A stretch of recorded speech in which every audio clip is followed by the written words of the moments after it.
رات کے 4 بجے ہیں۔ دن ہے 23 مارچ 1865 کا۔ ایک بھیانک وسیع ریگستان کی مانند سمندر کے اوپر ایک غبارہ اڑ رہا ہے جس میں موجود گھبرائے ہوئے پریشان آدمی یہ گفتگو کر رہے ہیں۔ ہم اوپر نیچے جا رہے ہیں بلکہ سمندر میں گرنے والے تمام چیزیں سمندر میں اسے ہلکا کرو تاکہ یہ اوپر جا سکے۔ سمندر ہمیں ختم کر دے گا۔ تمام سامان پھینک دیا کہ نیچے گر رہے ہیں۔ کچھ کرو، سمندر ہمیں ختم کر دے گا۔ لگتا ہے ہمارا آخری وقت ہے۔ اتنا شدید طوفان ہے۔ 18 سے 26 مارچ کے درمیان ایک شدید طوفان آیا، اتنا شدید کہ امریکہ، یورپ، ایشیا سب کو ہلا کر رکھ دیا۔ 1800 میل کا علاقہ اس سے متاثر ہوا۔ یہ شہروں کو تباہ کر گیا، جنگل جڑ سے اکھڑ گئے، سمندر کی شدید لہروں نے بندرگاہوں کو صفائے ہستی سے مٹا ڈالا، سینکڑوں جہاز تباہ ہوئے، ہزاروں لوگ جان کی بازی ہار گئے۔ جہاں زمین پر اس نے تباہی مچائی وہاں آسمان پر اڑتے ہوئے اس غبارے کے لوگ بھی اس طوفان میں پھنس چکے تھے۔ تیز ہوا غبارے کو دائرے میں گھما رہی تھی۔ 5 آدمی ایک کتے کے ساتھ اس غبارے میں اڑ رہے تھے۔ سمندر میں دھند تھی اور کچھ دکھائی نہیں دے رہا تھا۔ تمام چیزیں سمندر میں پھینک دی گئیں تو غبارہ کچھ اوپر اٹھا اور 4500 فٹ کی بلندی پر چلا گیا۔ انہیں علم تھا کہ خشکی کا دور دور تک نام و نشان نہیں اور سمندر میں گرنے کا مطلب ہے موت۔ دن نکلا۔ 11 بجے کے قریب سمندر سے دھند کم ہوئی۔ طوفان کی شدت بھی کم ہو چکی تھی مگر بدقسمتی سے غبارہ دوبارہ نیچے جا رہا تھا اور 2000 فٹ تک پہنچ چکا تھا۔ وہ لوگ کچھ نہیں کر سکتے تھے۔ گیس کم ہو رہی تھی اور پھر 600 فٹ تک نیچے چلا گیا۔ انہیں موت نظر آ رہی تھی مگر وہ بہادر انسان تھے، موت سے مقابلہ کرنے والے۔ آخر میں جس ٹوکری میں وہ سوار تھے وہ بھی کاٹ کر سمندر میں پھینک دی گئی۔ اب وہ غبارے کے جال میں لٹکے ہوئے تھے۔ غبارہ کچھ اوپر ہوا مگر اس میں سوراخ ہو چکا تھا، گیس خارج ہو رہی تھی۔ پھر ایک آدمی نے بلند آواز سے کہا، زمین، وہ دیکھو زمین، مگر ابھی بھی وہ 30 میل دور تھی، 1 گھنٹے کی دوری پر۔ کچھ دیر بعد غبارہ اتنا نیچے آ چکا تھا کہ ان کے پیر لہروں سے ٹکرا رہے تھے۔ پھر غبارہ دوبارہ اوپر اٹھا اور خشکی پر جا کر گر گیا۔ انہوں نے ایک دوسرے کو دیکھا، باقی تمام تو تھے مگر ایک آدمی اور کتا غائب تھا۔ یہ لوگ غبارے پر شوق کی خاطر سفر نہیں کر رہے تھے، نہ یہ ان کا پیشہ تھا۔ یہ تو جنگی قیدی تھے اور جب قید سے غبارے کے ذریعے فرار ہونے کا موقع ملا تو اس سے فائدہ اٹھایا اور اڑ گئے۔ امریکہ میں خانہ جنگی ہو رہی تھی اور وہ قید کر لیے گئے تھے۔ 20 مارچ کو قید کے دوران انہیں ایک غبارہ نظر آیا۔ بمباری کی وجہ سے فوجی اس کی حفاظت سے ہٹے تو موقع پا کر یہ 5 قیدی اس میں اپنے کتے سمیت فرار ہو گئے۔ 5 دن غبارہ اڑتا رہا، طوفان سے مقابلہ کرتا رہا اور اب انہیں 7000 میل دور ایک جزیرے پر لے آیا تھا۔ وہ پریشان تھے۔ ان کا سب سے اہم ساتھی اور لیڈر انجینئر ہارڈنگ ان کے ساتھ موجود نہ تھا۔ انہوں نے ستاروں کی مدد سے یہ جاننے کی کوشش کی کہ زمین کے کس حصے پر وہ موجود ہیں۔ ان کا ملازم نیب، جو انجینئر ہارڈنگ سے محبت کرتا تھا، اس کو ڈھونڈنے چلا گیا۔ باقی لوگوں نے بھی انجینئر کو ڈھونڈا مگر پھر سوچا گیا کہ رات گزارنے کے لیے جگہ بھی تلاش کرنی ہے، سردی سے بچنے کے لیے آگ کی بھی ضرورت ہے، کھانے کے لیے کیا ہوگا۔ ایک آخری ماچس ان کے پاس موجود تھی، آگ جلائی گئی، پرندوں کے انڈے کھائے گئے۔ بھوک اتنی زیادہ تھی کہ وہ بھی انہیں شاندار لگے۔ رات کی سردی سے بچنے کے لیے آگ موجود تھی۔ دوسرے دن کھانے کے لیے پرندوں کو پکڑنے کا فیصلہ کیا گیا۔ وہ انجینئر ہارڈنگ کی طرف سے پریشان تھے، اتنی دیر ہو چکی ہے، اس کے زندہ رہنے کے امکان بہت ہی کم تھے۔ ملازم نیب بھی واپس نہیں آیا تھا۔ وہ بہت ہی مخلص انسان تھا جو اپنے مالک کو اتنی دیر سے تلاش کر رہا تھا۔ پھر ایک کتے کے بھونکنے کی آواز آئی۔ نیب آیا، غم کے لہجے میں بولا، انجینئر صاحب مر چکے ہیں۔ سب وہاں گئے جہاں انجینئر کو دیکھا تھا۔ کتا ان کو راستہ دکھا رہا تھا۔ انجینئر ہارڈنگ کی نبض دیکھی تو محسوس ہوا کہ زندگی ابھی باقی ہے۔ انہوں نے آنکھیں کھول دیں۔ میں اور کتا تو سمندر میں ڈوب چکے تھے، ہمیں خشکی پر کون لایا؟ سب حیران تھے، کیا یہ واقعی ممکن تھا؟ سمندر اس جگہ سے 1 میل دور تھا جہاں انجینئر ہارڈنگ اس وقت موجود تھا، اور نیب کہہ رہا تھا میں انہیں یہاں نہیں لایا۔ کس نے انجینئر ہارڈنگ کو پانی کی لہروں سے نکال کر یہاں تک پہنچایا؟ سب سوچ رہے تھے۔ درختوں کی شاخوں اور پتوں سے بستر بنا کر انجینئر کو اس پر لٹا دیا گیا۔ اسے بتایا گیا کہ اوپر پہاڑی پر موجود غار کے اندر انہوں نے گھر جیسا ماحول پیدا کر لیا ہے جہاں وہ سب سکون سے رہ سکتے ہیں، پودے اور پرندے خوراک کا کام دے سکتے ہیں۔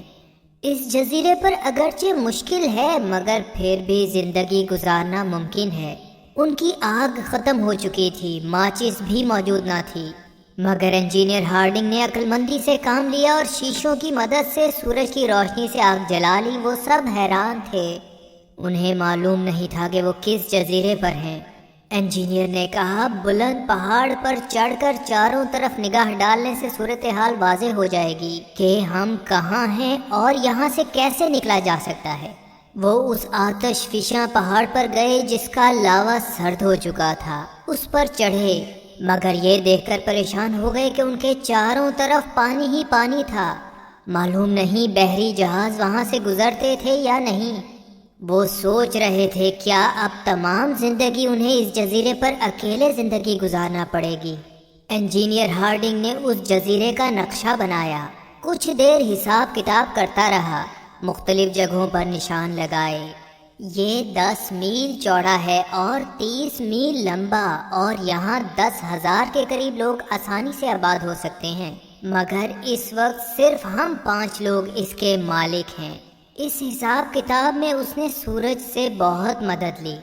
نیب ایک بہت بڑا جھینگا پکڑ لایا تھا جسے پکا کر سب نے کھانا تھا۔ وہاں پر جنگلی بطخیں اور سمندری پرندے بہت بڑی تعداد میں تھے۔ تیر کمان خود تیار کر کے انہیں مارنے کی کوشش کی مگر وہ بچ جاتے۔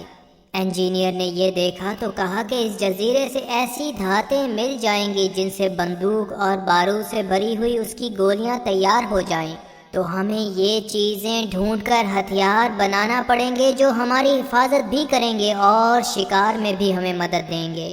ایک نے افسوس کا اظہار کیا کہ کاش ہم اپنی چیزیں سمندر میں نہ پھینکتے۔ افسوس نہ کرو، اگر ہم وہ نہ کرتے تو سمندر ہمیں ختم کر چکا ہوتا، مگر سب چیزیں محنت اور عقل سے دوبارہ تیار کی جا سکتی ہیں۔ ہم سب مل کر ایسا کر لیں گے۔ انہوں نے گیلی مٹی گرم کر کے اینٹیں تیار کیں، پھر دور پہاڑ پر واقع غاروں کا جائزہ لینے گئے۔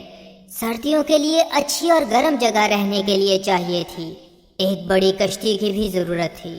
سمندر کے کنارے 6 فٹ لمبی سیل موجود تھیں، مگر ان کا شکار مشکل تھا۔ 3 گھنٹے کی محنت کے بعد انہیں پکڑ لیا گیا۔ انجینئر نے ان سیل سے مختلف لوہے کے اوزار تیار کر لیے۔ سب لوگ انجینئر کی ذہانت پر حیران بھی تھے اور خوش بھی۔ ایک مرتبہ اسی طرح شکار کے دوران ایک سمندری جانور نے کتے کو اپنے بڑے منہ میں دبا لیا۔ کتا مرنے کے قریب تھا، سب پریشان تھے۔ وہ جانور کتے کو سمندر میں لے گیا جہاں سے پانی کی تیز حرکت سے لگ رہا تھا کہ کتا ابھی زندہ ہے۔ پھر ایک حیرت انگیز واقعہ ہوا۔ کتا پانی سے باہر اچھلا، 10 فٹ کے قریب اوپر گیا۔ ضرور کسی دوسرے بڑے جانور نے پہلے جانور پر حملہ کیا ہوگا جس سے کتے کی جان بچی اور وہ پانی سے اوپر آ گیا۔ وہ زندہ تھا۔ پھر جس جانور نے اسے پکڑا تھا اس کا مردہ جسم اوپر آ گیا۔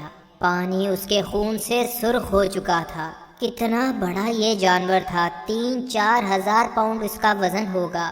لگتا تھا اس کی گردن کو کسی تیز بلیڈ سے کاٹا گیا تھا۔ سب حیران تھے، اتنے بڑے جانور کو کس نے مارا؟ کس نے کتے کی جان بچائی؟ انجینئر نے اس بڑے جانور کی مدد سے مسالہ تیار کیا۔ پہاڑ کی چٹان میں دھماکہ کر کے پانی وہاں سے سمندر میں پھینکا اور ایک بڑی غار دریافت کر لی، جس کے خشک ہونے کے بعد وہاں سردیوں کے لیے گھر بنانے کا فیصلہ کیا گیا۔ قریب ہی ایک گہرا سوراخ نظر آیا جس کا آخری کنارہ نظر نہیں آ رہا تھا۔ غار میں دروازے اور کھڑکیاں بنائی گئیں، چڑھنے اترنے کے لیے رسی کی سیڑھی تیار کی گئی، میز، کرسیاں، بستر بنائے گئے۔ روشنی کے لیے سمندری جانور سیل کی چربی سے موم تیار کر لیا گیا۔ اب ان کے کمرے رات کو بھی روشن ہو سکتے تھے۔ شاندار اور آرام دہ گھر سردیوں کے لیے تیار تھا۔ محنتی لوگوں اور ذہین انجینئر نے کھیتی باڑی کے لیے اوزار بنائے۔ فصل اگائی گئی، زمین شاندار اور زرخیز تھی۔ سردیوں میں وہ لوگ گرم کمرے میں رہتے، خوراک بھی موجود تھی، جانوروں کا گوشت بھی شکار سے حاصل کر لیا جاتا۔ مگر پھر ایک حیرت انگیز بات ہوئی۔ جب ایک جانور کا شکار کیا گیا تو اس کے جسم سے گولی برآمد ہوئی۔ وہاں ان کے علاوہ بھی کوئی اور موجود تھا، ورنہ گولی کیسے وہاں آتی؟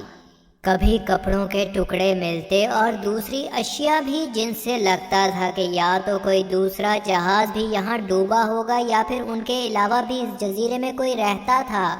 جزیرے کی زندگی خطرے سے خالی نہیں تھی۔ چیتے وہاں موجود تھے اور ایک مرتبہ تو چیتے نے واقعی ان پر حملہ کر دیا۔ اگر گولی مار کر اسے ہلاک نہ کر دیا جاتا تو ہمارا ایک ساتھی کم ہو چکا ہوتا۔ پھر ہمیں وہ غبارہ مل گیا جس پر سوار ہو کر ہم یہاں پہنچے تھے۔ اس کے کپڑے سے ہمارے بہترین لباس تیار ہو سکتے تھے۔ ہمیں نئے لباس کی شدید ضرورت بھی تھی۔ ایک روز عجیب واقعہ ہوا جس سے ہم پریشان ہو گئے۔ جس رسی پر چڑھ کر ہم اوپر اپنے گھر تک جاتے تھے، وہ رسی اوپر کسی نے کھینچ لی تھی۔ ہم نیچے کھڑے تھے۔ ایک تو اوپر جانا ممکن نہیں تھا، دوسرے وہ کون شخص تھا جس نے ہمارے گھر میں داخل ہو کر ایسا کام کیا؟ مگر جلد ہی ہم نے دیکھا کہ بہت سے بنمانس ہمارے گھر میں تھے۔ وہ نیچے جھانکتے، ہمیں خوفزدہ کرنے کے لیے آوازیں نکالتے۔ ایک دوسری رسی کو اوپر پھینک کر اپنی رسی کو واپس نیچے لائے۔ اوپر گئے، بنمانسوں کو مارا، باقی تو بھاگ گئے۔ ایک کو پکڑ لیا گیا۔ فیصلہ کیا گیا کہ اس کو سدھا کر ملازموں کی طرح کام کروائے جائیں گے۔ آہستہ آہستہ زندگی گزارنے کی چیزیں ہمارے پاس جمع ہونے لگی تھیں۔ انجینئر کا دماغ شاندار تھا۔ کہنے لگا ہمیں فارم بنانا چاہیے۔ بطخیں، مرغیاں، پرندے، بھیڑ بکریاں سب ہمارے پاس ہونی چاہیے۔ اس فارم کے لیے ایک جگہ مخصوص کی گئی۔ اسے ایک مصنوعی پل کے ذریعے باقی علاقے سے علیحدہ کر دیا گیا۔ جب اس پل کو ہٹا دیا جائے گا تو کوئی جانور ہمارے فارم اور جانوروں پرندوں تک نہیں پہنچ سکے گا۔ یہ ترکیب کارآمد ثابت ہوئی اور اب ہمارے فارم میں بہت سے جانور تھے، پرندے تھے، گھوڑوں کی طرح کے جانور بھی سدھائے گئے جس سے سامان ایک جگہ سے دوسری جگہ منتقل کرتے۔ زندگی آسان ہوتی جا رہی تھی۔ غبارے کے کپڑے سے گرم لباس، بنمانس جیسا اچھا ملازم، تابعدار، محبت کرنے والا، گوشت کے لیے بہت سی بھیڑ بکریاں اور دوسرے جانور، اور بڑی تعداد میں مرغیوں، بطخوں کے انڈے۔ انجینئر نے مصنوعی لفٹ بھی بنا ڈالی، ایک طرف بھاری پتھر، دوسری طرف تختہ نما کمرہ جو ہمیں اوپر آسانی سے ہمارے گھر تک لے جاتی اور نیچے اتار دیتی۔ اب ہمیں سیڑھی کی بھی ضرورت باقی نہیں رہی تھی۔ ایک روز ذہن میں خیال آیا کہ نزدیک ہی ایک دوسرا جزیرہ ہے، وہاں جانا چاہیے، جس کے لیے ایک بڑی بادبانی کشتی کی تیاری شروع کی۔ چائے اور سگریٹ کی کمی سب کو بہت محسوس ہوتی، مگر اب ان چیزوں کے پودے بڑے ہو رہے تھے اور ہم چائے سگریٹ بھی پی سکتے تھے۔ یہ وہ نعمت تھی جس کا دوسرے اندازہ نہیں کر سکتے۔ مگر اس جزیرے پر اب بھی خطرات تھے۔ اگر کبھی غلطی سے فارم کا پل ہٹانا بھول جاتے تو خطرناک جانور، جن میں چیتے بھی تھے، وہاں آ کر ہمارے جانوروں کو کھا جاتے۔ مگر ہمارا کتا اور بنمانس اس معاملے میں بہت تیز تھے، فوراً اندازہ کر لیتے کہ فارم کو خطرہ ہے۔ وہ ہمارے گھر کے نزدیک گہرے سوراخ نما کنویں کو بھی بار بار دیکھتے۔ ہمارے لیے بھی یہ پراسرار جگہ تھی۔ بلکہ انجینئر تو یہ بھی سوچ رہا تھا کہ جب بہت پہلے بنمانس وہاں آئے تھے تو کسی چیز سے ڈر کر بھاگ رہے تھے۔ شاید کوئی ہمارا ہمدرد اس جگہ سے اوپر آیا ہو اور بنمانسوں کو وہاں سے بھگایا ہو۔ انجینئر سیڑھی کے ذریعے نیچے بھی اترا مگر کچھ معلوم نہ کر سکا۔ بڑی کشتی تیار ہو چکی تھی، اس پر کھانے پینے کا سامان رکھ کر نزدیکی جزیرے پر پہنچ گئے۔ معلوم ہوتا تھا پہلے وہاں انسان رہتے ہوں گے۔ پالتو جانور آزاد گھوم رہے تھے۔ پھر ایک آدمی کو وہاں سے پکڑا جس کے بال بہت بڑے ہو چکے تھے اور جنگلی لگ رہا تھا۔ اس جزیرے پر اور کچھ نہ ملا تو اس جنگلی آدمی کو پکڑ کر واپس اپنے جزیرے میں لے آئے۔ واپسی کے وقت طوفان کا سامنا بھی کرنا پڑا، مگر جزیرے سے روشنی دکھائی گئی جس کی مدد سے خیریت سے واپس پہنچ گئے۔ کچھ دنوں بعد اس آدمی نے بتایا کہ وہ بحری قزاقوں کا ساتھی ہے، بہت برا انسان، بہت سے انسانوں کو قتل کیا، جہاز تباہ کیے، چوریاں کیں، تو اسے واپس سزا کے طور پر اس کے جزیرے پر جانے دیا جائے تاکہ وہ اپنی سزا پوری کرے۔ تمہیں بہت سزا مل چکی ہے، اب تم ہمارے ساتھ رہو گے، ہمارے ساتھی اور دوست بن کر، ان لوگوں نے اسے تسلی دی۔ 12 سال پہلے ڈنکن نامی جہاز پر بغاوت کے بعد اسے اس جزیرے پر اتار دیا گیا تھا، مگر اب دوبارہ اس کی نئی زندگی شروع ہو رہی تھی۔ وہ بہادر انسان تھا۔ ایک روز جب چیتے نے ان پر حملہ کیا تو وہ چیتے سے لڑ پڑا اور زخمی ہو گیا۔ اب وہ ان لوگوں کا دوست تھا، اس کی تیمارداری کرتے اور اس کا خیال رکھتے، مگر جب اس سے پوچھا گیا کہ اس نے بوتل میں پیغام کیوں بھجوایا تھا کہ اس کے جزیرے پر آئیں تو وہ حیران ہوا کہ اس نے تو ایسا کوئی پیغام نہیں بھجوایا۔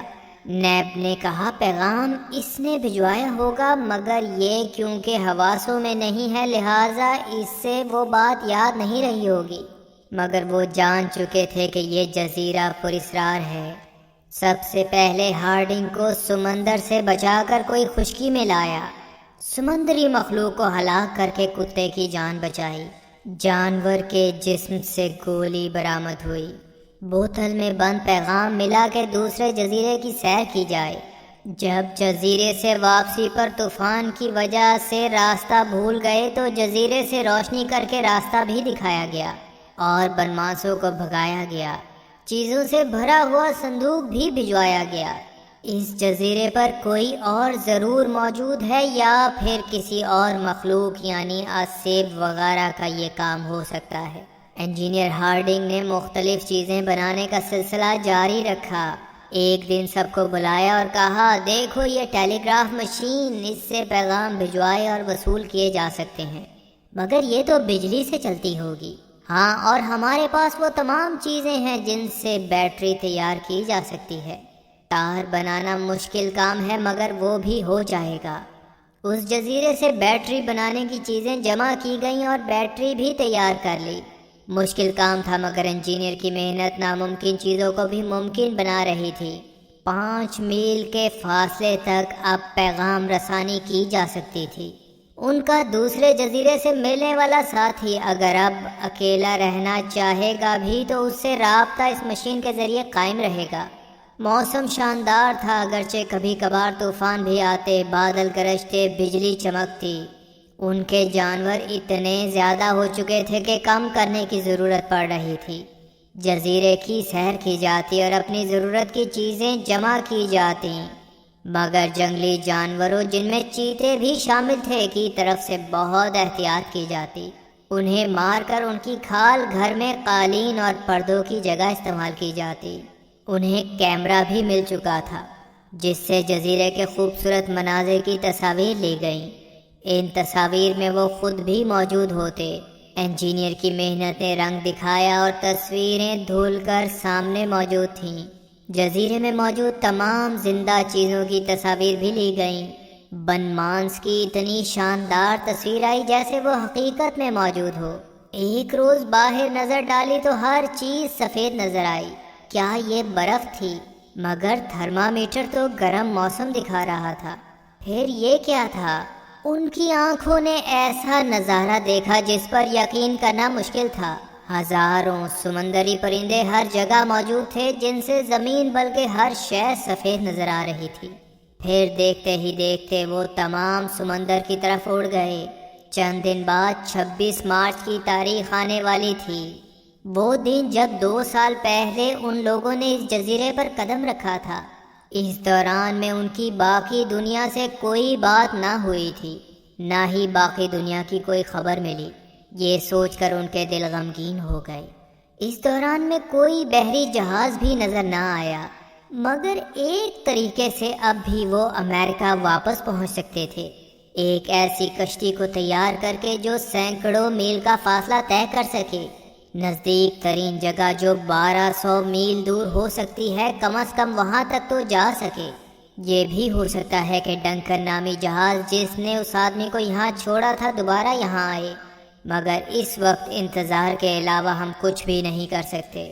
ہم تمام دنیا سے علیحدہ ایک جگہ موجود ہیں جو بحری جہازوں کا راستہ بھی نہیں ہے۔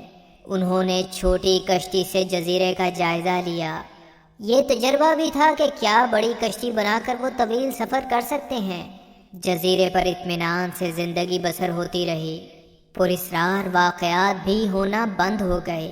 اکتوبر کے مہینے کے بعد موسم خوشگوار ہونا شروع ہوا، نئے پودے بھی اگ رہے تھے۔ 17 تاریخ کو وہ کھڑکی سے دوربین کی مدد سے باہر دیکھ رہے تھے۔ دور سمندر میں ایک چھوٹا سا دھبا نظر آیا۔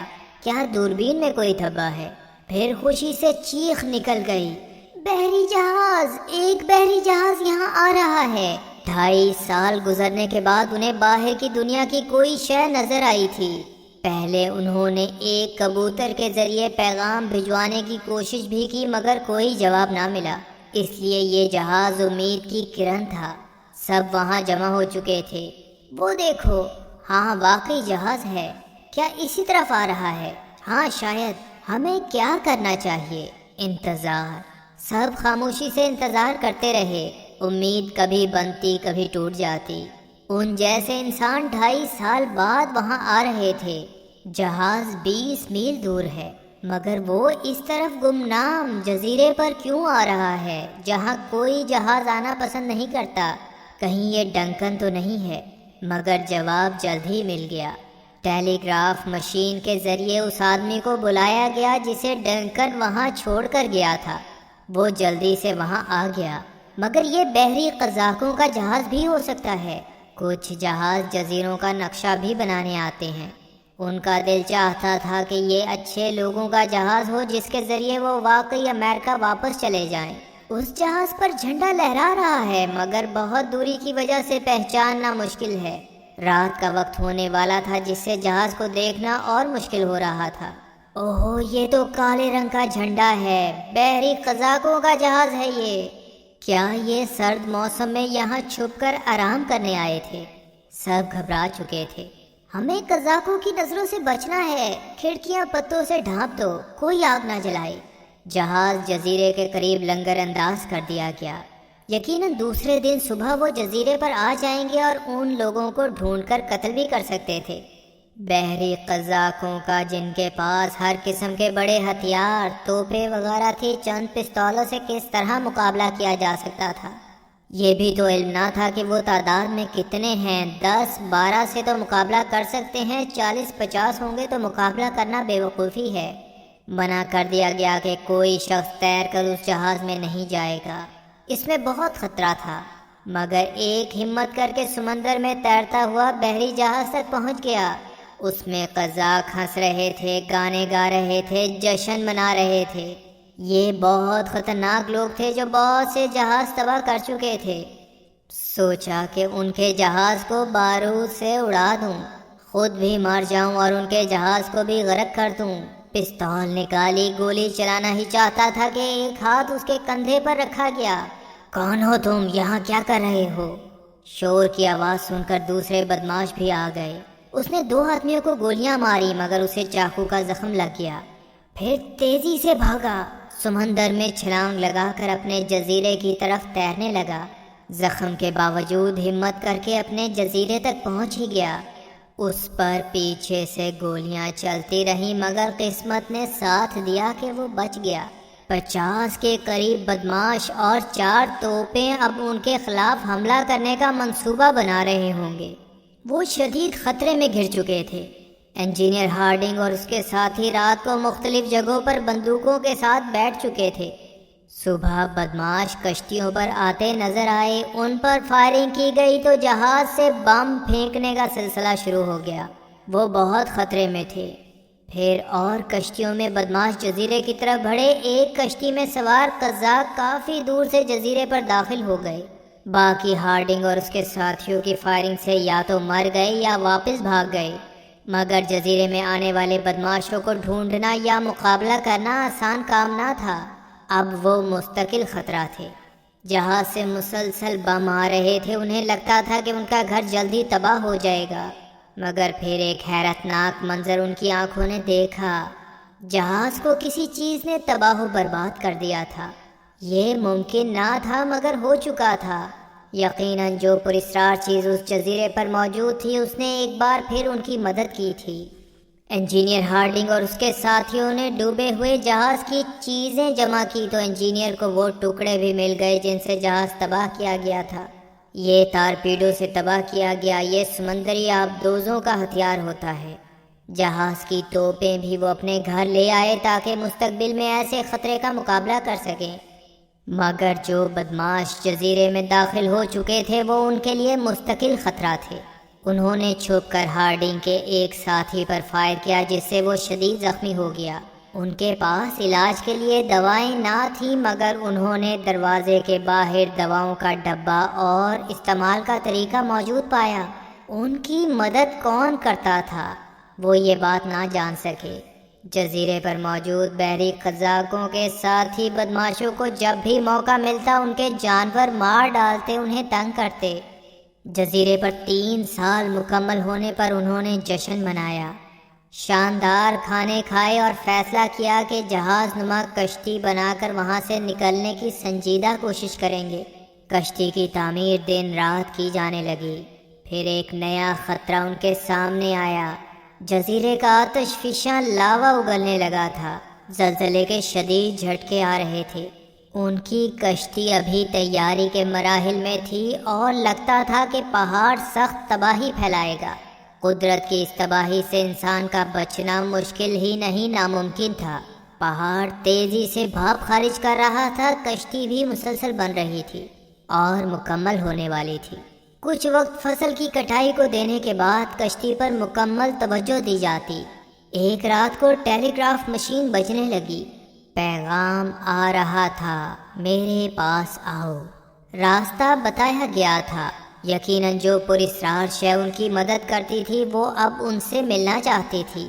اندھیری رات میں وہ باہر گئے۔ آتش فشاں کی آگ کی روشنی سے ماحول خوفناک تھا۔ ان کے پرانے سوال کا جواب انہیں ملنے والا تھا، وہ ان کی مدد کیوں کرتا تھا، اب ان سے کیوں ملنا چاہتا تھا۔ آہستہ آہستہ پہاڑ کے لاوے میں بھی اضافہ ہو رہا تھا۔ وہ ہدایت کے مطابق ایک تار کے ساتھ چلتے رہے، کبھی پودوں کے درمیان، کبھی میدان، کبھی پانی میں۔ وہ تار کے ساتھ چلتے رہے، سمندر تک جا پہنچے۔ اب آسمان پر آتش فشاں پہاڑ کی آگ بہت زیادہ ہو چکی تھی۔ خطرہ محسوس ہونے کے باوجود وہ آگے چلتے رہے، بارش بھی ہو رہی تھی۔ کچھ دیر بعد ایک کشتی انہیں لینے کے لیے موجود تھی۔ وہ ایک سرنگ میں آگے جانے لگی مگر وہاں روشنی تھی۔ پھر جو کچھ انہوں نے دیکھا وہ ناقابل یقین تھا۔ ایک سگار نما بہت بڑی چیز ان کے سامنے تھی، اسٹیل سے بنی ہوئی، خاموش، حرکت نہ کرتی ہوئی۔ ایک بہت بڑی ویل مچھلی کی مانند، 250 فٹ لمبی اور پانی سے باہر اونچائی 10-12 فٹ نظر آ رہی تھی۔ کیسی شاندار چیز تھی! انجینئر ہارڈنگ حیرانی اور جوش سے کہہ رہا تھا، ہاں میں سمجھ گیا ہوں، یہ وہی عظیم شخصیت ہو سکتی ہے جسے لوگ مجرم بھی کہتے ہیں۔ آج میں اس سے ملوں گا۔ وہ آبدوز تھی، شاندار آبدوز۔ اس کے اندر سب داخل ہوئے، لائبریری سے ہوتے ہوئے بہترین کمرے میں داخل ہوئے۔ لگتا تھا کسی محل کے اندر وہ موجود ہوں، ایک عجائب گھر جس کے اندر سمندر کی ہر شے ترتیب سے لگائی گئی تھی۔ صوفے پر ایک بوڑھا آدمی شاندار کپڑوں میں ملبوس لیٹا ہوا تھا۔ انجینئر نے کہا، کیپٹن نیمو، آپ نے یاد کیا اور ہم حاضر ہیں۔ وہ بوڑھا آدمی کھڑا ہوا، سنجیدہ مگر بیمار لگ رہا تھا۔ میرا کوئی نام نہیں ہے مگر میں آپ کو جانتا ہوں، انجینئر نے کہا۔ کیا فرق پڑتا ہے، میں مرنے والا ہوں، آپ سب تشریف رکھیں۔ دنیا کے عظیم ترین دماغوں میں سے ایک ان کے سامنے تھا۔ آپ نے مجھے پہچان لیا انجینئر صاحب؟ ہاں، میری تو ہمیشہ سے خواہش رہی کہ آپ سے ملوں اور آبدوز نوٹیلس کو دیکھوں۔ ہاں، صرف سمندر کے اندر مجھے آزادی ملی، یہاں برسوں کام کیا۔ آپ نے سمندر کے نیچے کی کتاب پڑھی ہوگی، میں دراصل بچ گیا تھا۔ یہ ہماری خوش قسمتی ہے، ورنہ آپ نے جو ہمیں اس جزیرے میں اتنی مرتبہ مرنے سے بچایا وہ بچانے والا کوئی نہ ہوتا اور ہم بہت پہلے مر چکے ہوتے۔ آپ ہمارے محسن ہیں۔ کیپٹن نیمو بولا، میرا آخری وقت آ چکا ہے۔ میں انڈیا کے راجا کا بیٹا تھا، انتہائی عقل مند اور ذہین۔ 10 سے 30 سال تک میں یعنی پرنس ڈیکار نے دنیا کے مختلف ملکوں کا سفر کیا، علم کی تلاش میں ہر جگہ گیا۔ مجھ جیسا فلاسفر کوئی اور نہ تھا۔ واپس ہندوستان گیا، انڈیا کی ایک لڑکی سے شادی کی، 2 بچے بھی پیدا ہوئے، مگر علم کی تلاش جاری رکھی۔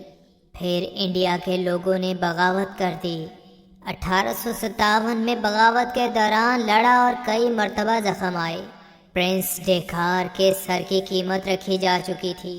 وہ دنیا سے نفرت کرنے لگا کیونکہ اس کے خاندان کو ختم کیا جا چکا تھا۔ یہاں اس جزیرے پر جہاں کبھی کوئی نہیں آیا، میں نے کام شروع کیا، ایجادات کی، آپ دوست بنائی، عظیم سمندر کے خزانے تلاش کیے۔ ان جہازوں کے خزانے، ہیرے جواہرات بھی میرے ہاتھ آئے جو ڈوب چکے تھے۔ میں دنیا کا امیر ترین انسان بن گیا، وہ پیسے ایجادات میں لگائے اور عظیم ترین آبدوز بنا لی، مگر انسانوں سے رابطہ ختم ہو گیا۔ اب 60 سال کی عمر ہے، میرے ساتھی دوست سب مر چکے ہیں، مجھے بھی موت کا انتظار ہے۔ آپ لوگوں کا غبارہ دیکھا، محسوس کر لیا کہ آپ اچھے لوگ ہیں۔ انجینئر ہارڈنگ کو سمندر سے نکالا جو مرنے والا تھا، بحری قزاقوں کے جہاز کو تباہ کیا، خوفناک سمندری مخلوق کو مار کر کتے کو بچایا، جہاں آپ کو ضرورت پڑی وہاں آپ کی مدد کی، مگر تعریف کی خواہش نہیں، نہ آپ سے نہ دنیا سے۔ میرے ساتھ ہی میرا راز بھی ختم ہو جانا چاہیے۔ وہ انسانوں سے محبت کرنے والا نیک انسان تھا جو دنیا سے جانے والا تھا، سب نے اس کا شکریہ ادا کیا۔ اب آپ میرے بارے میں جانتے ہیں، میری طرف سے یہ سونے ہیرے جواہرات کا تحفہ قبول کریں۔ انجینئر نے اس کے ہاتھوں کو چوما۔ وہ بولا، میرے بچے، خدا تمہاری حفاظت کرے۔ اس کی آنکھوں میں آنسو تھے۔ میں نے یہاں زندگی بسر کی اور زندگی کا خاتمہ بھی اس آبدوز میں سمندر کی گہرائیوں میں چاہتا ہوں۔ سمندر سے اس کی محبت ناقابل بیان تھی۔ انہیں علم ہو چکا تھا کہ جزیرے کا آتش فشاں جلد ہی جزیرے کو تباہ کر دے گا۔ انہوں نے واپسی کا سفر شروع کیا۔ خواہش تھی کہ اپنی کشتی میں بیٹھ جائیں اور سفر شروع کریں۔ اسی دوران آتش فشاں خوفناک آواز سے پھٹا، ہر طرف بدبو اور دھواں پھیل گیا، سانس لینا دشوار ہو رہا تھا۔ انجینئر نے بتا دیا کہ یہ جزیرہ تباہ ہونے والا ہے، کوئی زندہ شے اپنا وجود برقرار نہیں رکھ سکے گی۔ میں آپ کو بتانا چاہتا ہوں کہ کیپٹن نیمو نے اپنے آخری وقت میں مجھے اس جزیرے کے بارے میں بہت اہم معلومات دی تھیں۔ ہمارا یہ جزیرہ، جسے ہم نے لنکن آئی لینڈ کا نام دیا تھا، اس سمندر کے دوسرے جزیروں سے بہت مختلف ہے، اور آتش فشاں کی وجہ سے یہ مکمل طور پر ختم ہو جائے گا۔ ایک طرف سے لاوا سمندر میں جائے گا، دوسری طرف سمندر کا پانی جگہ ملنے پر پہاڑ کی طرف لاوے کی گرمی اور سمندر کا ٹھنڈا پانی ملیں گے اور گیس بننے سے شدید دھماکہ ہوگا۔ چنانچہ فوری طور پر کشتی کے ذریعے یہاں سے نکل جانا چاہیے۔ اچھی خاصی خوراک موجود ہے، ممکن ہے ہم کسی آبادی تک پہنچ جائیں۔ مگر 23 تاریخ کی رات کو بھیانک آواز سنائی دی، راکھ ہزاروں فٹ بلند ہوئی، آسمان پر راکھ ہی راکھ تھی۔ پھر اتنا شدید لاوا نکلنے لگا جس کا تصور ممکن نہیں، ہر طرف آگ تھی، ہر چیز تباہ ہو رہی تھی، جانور چیخ رہے تھے، انہیں کھول دیا گیا۔ 24 جنوری کی صبح انہیں لاوا اپنی طرف آتا نظر آیا۔ جنگل کی آگ جنگلی جانوروں کو مار رہی تھی، سمندری جانور بھی گرم پانی کی وجہ سے پریشان تھے۔ اپنے پیارے جزیرے کی یہ حالت دیکھ کر ان کی آنکھوں میں آنسو تھے۔ وہ سوچ رہے تھے، کیا کیپٹن نیمو ابھی بھی زندہ ہوگا؟ نہیں، اس چیز کا امکان نہیں تھا۔ رات کے وقت نیاگرا جھیل کی طرح لاوا اوپر سے نیچے گرتا نظر آتا تھا۔ 3000 فٹ کی بلندی تک یہ اوپر جاتا۔ ایسے دھماکے ہوتے کہ 100 میل تک جس کی آواز جاتی ہوگی۔ ان کا جزیرہ ڈوب رہا تھا، کشتی کو لاوے نے جلا دیا تھا۔ 30 فٹ کی ایک چٹان کو سمندر غرق نہ کر سکا تھا جس پر وہ تمام لوگ موجود تھے۔ قدرت کے آگے ان کی تمام تر سائنس اور ذہن ناکام تھے۔ کئی دن تک اس چٹان میں موجود رہے۔ خوراک آہستہ آہستہ ختم ہو رہی تھی، انہیں اپنی موت نظر آ رہی تھی۔ کیپٹن نیمو صحیح کہہ رہا تھا کہ سب کچھ تباہ ہو جائے گا۔ بھوک اور پیاس کی بھیانک موت ان کا انتظار کر رہی تھی۔ ان کی ہمتیں جواب دے چکی تھی، مگر 24 مارچ کو دور سے ایک دھبا نظر آیا۔ وہ ضرور کوئی چیز تھی قریب آتی ہوئی۔ ان کے کچھ ساتھی پہلے ہی بے ہوش ہو چکے تھے، باقی بھی ہمت ہار کر حواس کھو بیٹھے۔ وہ سمجھ چکے تھے کہ موت ان کا مقدر ہے، مگر جب ان کی آنکھ کھلی تو اپنے آپ کو بحری جہاز ڈنکن پر موجود پایا، جو اپنے ساتھی کو لینے وہاں آ گیا تھا اور انہیں چٹان پر دیکھ کر بچا لیا۔ بعد میں علم ہوا کہ دراصل کیپٹن نیمو کے لکھے گئے کاغذات سے جہاز کو ان پریشان لوگوں کے بارے میں علم ہوا اور انہیں اس چٹان سے تلاش کر لیا۔ کیپٹن نیمو نے ان پر ایک اور احسان کر دیا تھا۔ چند ہفتوں بعد وہ امریکہ واپس پہنچ گئے۔ وہاں بھی ایک ساتھ رہے اور ایک نئی آبادی کی بنیاد رکھی، جہاں کی چیزوں کا نام پرانے جزیرے پر رکھا۔ نئی آبادی نے انجینئر کی عقل مندی کی وجہ سے بہت تیزی سے ترقی کی۔ وہ اس جزیرے کو کیسے بھول سکتے تھے جس نے 4 سال تک ان کی مہمان نوازی کی، اور خاص طور پر کیپٹن نیمو کو، جس ہمدرد انسان نے انہیں ہر مشکل سے بچایا۔